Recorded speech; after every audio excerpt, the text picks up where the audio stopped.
Telugu Desam party జాతీయ ప్రధాన కార్యదర్శి యువ గలం రథసారథి నారా లోకేష్ గారి యువగలం ముగింపు నా భూతో నా భవిష్యత్ అనే విధంగా దాదాపు 10 లక్షల మంది అశేష జనవాహిని మధ్య ముగింపు కార్యక్రమం పూర్తయిన వెంటనే తెలుగుదేశం పార్టీ జాతీయ అధ్యక్షుడు నారా చంద్రబాబు నాయుడు గారు రాష్ట్ర వ్యాప్తంగా గత వారం రోజుల నుంచి ఏదైతే కార్యక్రమాన్ని రా కదలిరా అనే కార్యక్రమాన్ని పిలిపించారో ఈరోజు వేలాది మంది లక్షలాది మంది తెలుగుదేశం జనసేన కార్యకర్తలు అదేవిధంగా ప్రజలు ఈ కార్యక్రమానికి నా భూతో నా భవిష్యత్ అనే విధంగా ఎక్కడ చంద్రబాబు నాయుడు గారు వెళ్లినా కూడా బ్రహ్మరథం పడుతా ఉన్నారు. దీని దెబ్బకి ఈ రాష్ట్ర ప్రభుత్వం ముఖ్యమంత్రి జగన్మోహన్ రెడ్డి గారు వణికి ఏదైతే ఎమ్మెల్యేలను ఇష్టం వచ్చినట్టు అంగట్లో పప్పులు ఏ విధంగా కొంటామో ఈ నెల ఒక అంగట్లో వచ్చే నెల అంగట్లో తర్వాత ఇంకో నెల ఇంకొక నచ్చిన విధంగా ఏ విధంగా అయితే చొక్కాలు మారుస్తామో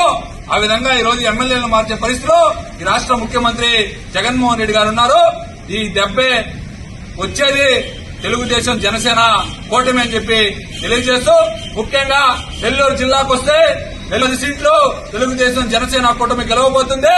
నెల్లూరు రూరల్ నియోజకవర్గంలో ప్రజల ఆరాధ్య నాయకుడు కోటమిరెడ్డి శ్రీధర్ రెడ్డి గారు ముచ్చటగా 3వసారి ఎమ్మెల్యేగా గెలవబోతా ఉన్నారు. నెల్లూరు రూరల్ నియోజకవర్గ ప్రజలారా కళ్లు తెరవండి. మీ ముందుకు 1000 కోట్లు 100 కోట్లు ఉండే బడా వాళ్ళు రాబోతున్నారు. వాళ్ళు ఓటుకి 5,000 10,000 ఇచ్చి మిమ్మల్ని కొనాలని చూస్తున్నారు. 24 గంటలు నెల్లూరు రూరల్ నియోజకవర్గంలో 24/7 మీకు అందుబాటులో ఉండే కోటమిరెడ్డి శ్రీధర్ రెడ్డి కావాలా?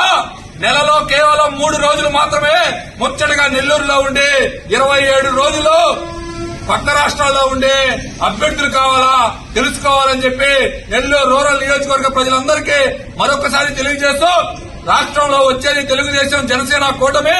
నెల్లూరు రూరల్ నియోజకవర్గంలో 3వసారి ముచ్చటగా కోటమిరెడ్డి శ్రీధర్ రెడ్డి గారు గెలవబోతున్నారని ఈ సందర్భంగా తెలియజేస్తా ఉన్నాం. మరెన్నో వీడియోల కోసం మా ఛానల్ ని సబ్స్క్రైబ్ చేసుకుని పక్కనే ఉన్న బెల్ ఐకాన్ ని క్లిక్ చేసి యాక్టివేట్ చేసుకోండి.